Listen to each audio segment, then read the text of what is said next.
Signs of problems with your kidneys. 1. Changes in urine, darker urine color, more foul in urine, more frequent urination, and more urgency. 2. Pain in the lower back, symptoms of kidney infection or stones.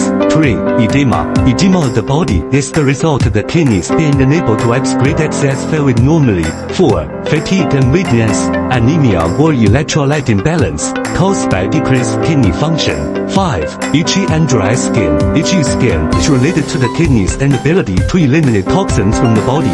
6. Loss of appetite and nausea. Long-term loss of appetite, nausea, or vomiting are related to renal insufficiency.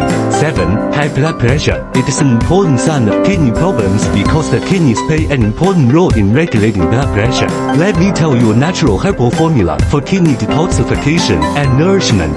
Ginseng, yam, red dates, wolfberry, mulberry, scientifically proportioned, pair with boiling water for 5 minutes, 1 cup each morning and evening to make you full of energy.